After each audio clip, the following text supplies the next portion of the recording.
Emma by Jane Austen, Volume 1, Chapter 4. Harriet Smith's intimacy at Hartfield was soon a settled thing. Quick and decided in her ways, Emma lost no time in inviting, encouraging, and telling her to come very often, and as their acquaintance increased, so did their satisfaction in each other. As a walking companion, Emma had very early foreseen how useful she might find her. In that respect Mrs. Weston's loss had been important. Her father never went beyond the shrubbery, where 2 divisions of the ground sufficed him for his long walk, or his short, as the year varied. And since Mrs. Weston's marriage, her exercise had been too much confined. She had ventured once alone to Randalls, but it was not pleasant, and a Harriet Smith, therefore, one whom she could summon at any time to a walk, would be a valuable addition to her privileges. But in every respect, as she saw more of her, she approved her, and was confirmed in all her kind designs. Harriet certainly was not clever, but she had a sweet, docile, grateful disposition, was totally free from conceit, and only desiring to be guided by any one she looked up to. Her early attachment to herself was very amiable, and her inclination for good company, and power of appreciating what was elegant and clever, showed that there was no want of taste, though strengthening of understanding must not be expected. Altogether she was quite convinced of Harriet Smith's being exactly the young friend she wanted, exactly the something which her home required. Such a friend as Mrs. Weston was out of the question; 2 such could never be granted. 2 such she did not want. It was quite a different sort of thing, a sentiment distinct and independent. Mrs. Weston was the object of a regard which had its basis in gratitude and esteem. Harriet would be loved as one to whom she could be useful. For Mrs. Weston there was nothing to be done; for Harriet everything. Her first attempts at usefulness were in an endeavour to find out who were the parents, but Harriet could not tell. She was ready to tell everything in her power, but on this subject questions were vain. Emma was obliged to fancy what she liked, but she could never believe that in the same situation she should not have discovered the truth. Harriet had no penetration. She had been satisfied to hear and believe just what Mrs. Goddard chose to tell her, and looked no farther. Mrs. Goddard, and the teachers, and the girls, and the affairs of the school in general, formed naturally a great part of the conversation, and but for her acquaintance with the Martins of Abbey Mill Farm, it must have been the whole. But the Martins occupied her thoughts a good deal; she had spent 2 very happy months with them, and now loved to talk of the pleasures of her visit, and describe the many comforts and wonders of the place. Emma encouraged her talkativeness, amused by such a picture of another set of beings, and enjoying the youthful simplicity which could speak with so much exultation of Mrs. Martin's having 2 parlours, 2 very good parlours indeed; one of them is quite as large as Mrs. Goddard's drawing-room, and of her having an upper maid who had lived 25 years with her, and of their having 8 cows, 2 of them Alderneys, and one a little Welch cow, a very pretty little Welch cow indeed, and of Mrs. Martin's saying, as she was so fond of it, it should be called her cow, and of their having a very handsome summer-house in their garden, where some day next year they were all to drink tea, a very handsome summer-house, large enough to hold 12 people. For some time she was amused, without thinking beyond the immediate cause, but as she came to understand the family better, other feelings arose. She had taken up a wrong idea, fancying it was a mother and daughter, a son and son's wife, who all lived together; but when it appeared that the Mr. Martin, who bore a part in the narrative, and was always mentioned with an approbation for his great good nature in doing something or other, was a single man, that there was no young Mrs. Martin, no wife in the case, she did suspect danger to her poor little friend from all this hospitality and kindness, and that, if she were not taken care of, she might be required to sink herself for ever. With this inspiriting notion, her questions increased in number and meaning, and she particularly led Harriet to talk more of Mr. Martin, and there was evidently no dislike to it. Harriet was very ready to speak of the share he had had in their moonlight walks and merry evening games, and dwelt a good deal upon his being so very good-humoured and obliging. He had gone 3 miles round one day in order to bring her some walnuts, because she had said how fond she was of them, and in everything else he was so very obliging. He had his shepherd's son into the parlour one night on purpose to sing to her. She was very fond of singing. He could sing a little himself. She believed he was very clever and understood everything. He had a very fine flock, and while she was with them he had been bid more for his wool than anybody in the country. She believed everybody spoke well of him.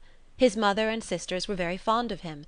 Mrs. Martin had told her one day, and there was a blush as she said it, that it was impossible for anybody to be a better son, and therefore she was sure, whenever he married, he would make a good husband. Not that she wanted him to marry. She was in no hurry at all. "Well done, Mrs. Martin," thought Emma. "You know what you are about." And when she had come away, Mrs. Martin was so very kind as to send Mrs. Goddard a beautiful goose, the finest goose Mrs. Goddard had ever seen.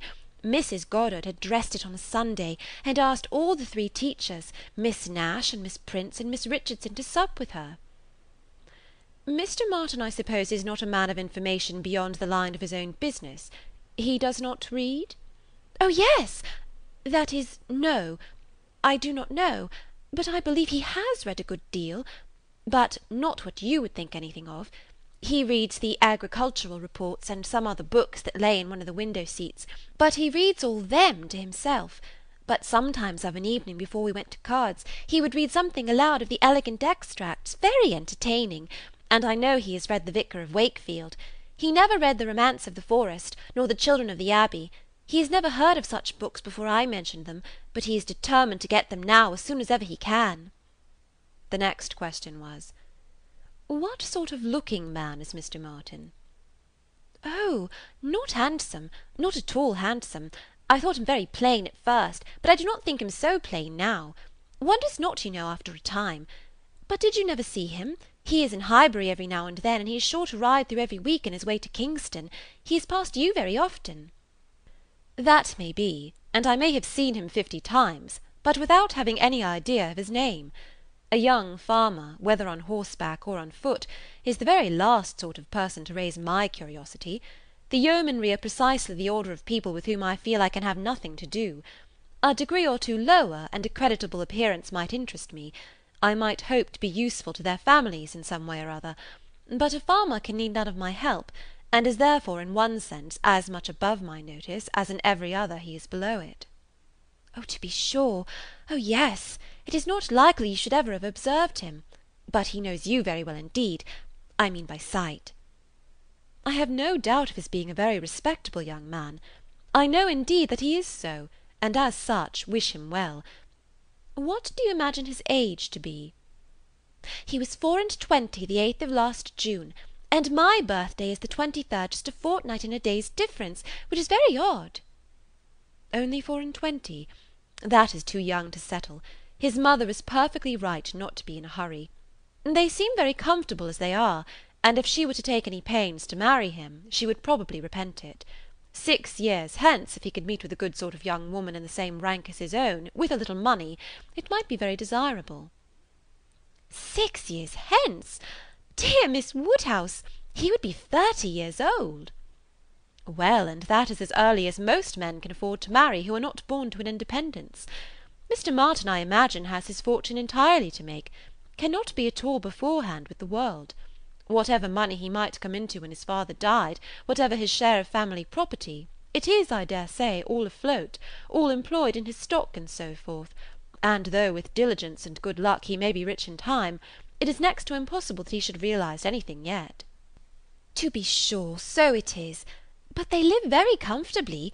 They have no indoors man, else they do not want for anything, and Mrs. Martin talks of taking a boy another year." "I wish you may not get into a scrape, Harriet, whenever he does marry. I mean as to being acquainted with his wife, for though his sisters from a superior education are not to be altogether objected to, it does not follow that he might marry anybody at all fit for you to notice. The misfortune of your own birth ought to make you particularly careful as to your associates. There can be no doubt of your being a gentleman's daughter, and you must support your claim to that station by everything within your own power, or there will be plenty of people who would take pleasure in degrading you." "Yes, to be sure, I suppose there are. But while I visit at Hartfield, and you are so kind to me, Miss Woodhouse, I am not afraid of what anybody can do." "You understand the force of influence pretty well, Harriet, but I would have you so firmly established in good society as to be independent even of Hartfield and Miss Woodhouse. I want to see you permanently well connected, and to that end it will be advisable to have as few odd acquaintance as may be. And therefore I say if you should still be in this country when Mr. Martin marries, I wish you may not be drawn in by your intimacy with the sisters to be acquainted with the wife, who will probably be some mere farmer's daughter without education." "To be sure, yes. Not that I think Mr. Martin would ever marry anybody but what had had some education, and been very well brought up. However, I do not mean to set up my opinion against yours, and I am sure I shall not wish for the acquaintance of his wife. I shall always have a great regard for the Miss Martins, especially Elizabeth, and should be very sorry to give them up, for they are quite as well educated as me. But if he marries a very ignorant, vulgar woman, certainly I had better not visit her if I can help it." Emma watched her through the fluctuations of this speech, and saw no alarming symptoms of love. The young man had been the first admirer, but she trusted there was no other hold, and that there would be no serious difficulty on Harriet's side to oppose any friendly arrangement of her own. They met Mr. Martin the very next day as they were walking on the Donwell road. He was on foot, and after looking very respectfully at her, looked with most unfeigned satisfaction at her companion. Emma was not sorry to have such an opportunity of survey, and walking a few yards forward while they talked together, soon made her quick eye sufficiently acquainted with Mr. Robert Martin. His appearance was very neat, and he looked like a sensible young man. But his person had no other advantage, and when he came to be contrasted with gentlemen, she thought he must lose all the ground he had gained in Harriet's inclination. Harriet was not insensible of manner. She had voluntarily noticed her father's gentleness with admiration as well as wonder. Mr. Martin looked as if he did not know what manner was. They remained but a few minutes together, as Miss Woodhouse must not be kept waiting, and Harriet then came running to her with a smiling face and in a flutter of spirits, which Miss Woodhouse hoped very soon to compose. "Only think of our happening to meet him! How very odd! It was quite a chance, he said, that he had not gone round by Randalls. He did not think we ever walked this road. He thought we walked towards Randalls most days. He has not been able to get the romance of the forest yet. He was so busy the last time he was at Kingston that he quite forgot it, but he goes again to-morrow. So very odd we should happen to meet. Well, Miss Woodhouse, is he like what you expected? What do you think of him? Do you think him so very plain?" "He is very plain, undoubtedly, remarkably plain. But that is nothing compared with his entire want of gentility. I had no right to expect much, and I did not expect much. But I had no idea that he could be so very clownish, so totally without air. I had imagined him, I confess, a degree or two nearer gentility." "To be sure," said Harriet in a mortified voice, "he is not so genteel as real gentlemen." "I think, Harriet, since your acquaintance with us, you have been repeatedly in the company of some such very real gentlemen, that you must yourself be struck with the difference in Mr. Martin. At Hartfield you have had very good specimens of well-educated, well-bred men. I should be surprised if, after seeing them, you could be in company with Mr. Martin again without perceiving him to be a very inferior creature, and rather wondering at yourself for having ever thought him at all agreeable before. Do not you begin to feel that now? Were not you struck? I am sure you must have been struck by his awkward look and abrupt manner, and the uncouthness of a voice which I heard to be wholly unmodulated as I stood here." "Certainly, he is not like Mr. Knightley. He has not such a fine air and way of walking as Mr. Knightley. I see the difference plain enough. But Mr. Knightley is so very fine a man." "Mr. Knightley's air is so remarkably good, that it is not fair to compare Mr. Martin with him. You might not see one in 100 with gentlemen so plainly written as in Mr. Knightley. But he is not the only gentleman you have been lately used to. What say you to Mr. Weston and Mr. Elton? Compare Mr. Martin with either of them. Compare their manner of carrying themselves, of walking, of speaking, of being silent. You must see the difference." "Oh, yes, there is a great difference. But Mr. Weston is almost an old man. Mr. Weston must be between 40 and 50. "Which makes his good manners the more valuable. The older a person grows, Harriet, the more important it is that their manners should not be bad, the more glaring and disgusting any loudness or coarseness or awkwardness becomes. What is passable in youth is detestable in later age. Mr. Martin is now awkward and abrupt. What will he be at Mr. Weston's time of life?" "There is no saying, indeed," replied Harriet rather solemnly. "But there may be pretty good guessing. He will be a completely gross, vulgar farmer, totally inattentive to appearances, and thinking of nothing but profit and loss." Will he indeed? That will be very bad. How much his business engrosses him already is very plain from the circumstance of his forgetting to inquire for the book you recommended. He was a great deal too full of the market to think of anything else, which is just as it should be for a thriving man. What has he to do with books? And I have no doubt that he will thrive, and be a very rich man in time, and his being illiterate and coarse need not disturb us. I wonder he did not remember the book, was all Harriet's answer, and spoken with a degree of grave displeasure which Emma thought might be safely left to itself. She therefore said no more for some time. Her next beginning was, "In one respect, perhaps, Mr. Elton's manners are superior to Mr. Knightley's or Mr. Weston's. They have more gentleness. They might be more safely held up as a pattern. There is an openness, a quickness, almost a bluntness in Mr. Weston, which everybody likes in him, because there is so much good humour with it. But that would not do to be copied. Neither would Mr. Knightley's downright, decided, commanding sort of manner, though it suits him very well. His figure and look and situation in life seem to allow it. But if any young man were to set about copying him, he would not be sufferable. On the contrary, I think a young man might be very safely recommended to take Mr. Elton as a model. Mr. Elton is good-humoured, cheerful, obliging, and gentle. He seems to me to be grown particularly gentle of late. I do not know whether he has any design of ingratiating himself with either of us, Harriet, by additional softness, but it strikes me that his manners are softer than they used to be. If he means anything, it must be to please you. Did not I tell you what he said of you the other day?" She then repeated some warm personal praise which she had drawn from Mr. Elton, and now did full justice to, and Harriet blushed and smiled, and said she had always thought Mr. Elton very agreeable. Mr. Elton was the very person fixed on by Emma for driving the young farmer out of Harriet's head. She thought it would be an excellent match, and only too palpably desirable, natural, and probable for her to have much merit in planning it. She feared it was what everybody else must think of and predict. It was not likely, however, that anybody should have equalled her in the date of the plan, as it had entered her brain during the very first evening of Harriet's coming to Hartfield.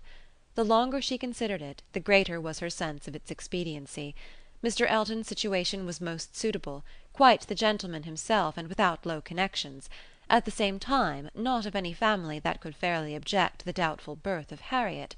He had a comfortable home for her, and Emma imagined a very sufficient income; for though the vicarage of Highbury was not large, he was known to have some independent property, and she thought very highly of him as a good-humoured, well-meaning, respectable young man, without any deficiency of useful understanding or knowledge of the world. She had already satisfied herself that he thought Harriet a beautiful girl, which she trusted, with such frequent meetings at Hartfield, was foundation enough on his side, and on Harriet's there could be little doubt that the idea of being preferred by him would have all the usual weight and efficacy. And he was really a very pleasing young man whom any woman not fastidious might like. He was reckoned very handsome, his person much admired in general, though not by her, there being a want of elegance of feature which she could not dispense with. But the girl who could be gratified by a Robert Martin's riding about the country to get walnuts for her might very well be conquered by Mr. Elton's admiration. Chapter 5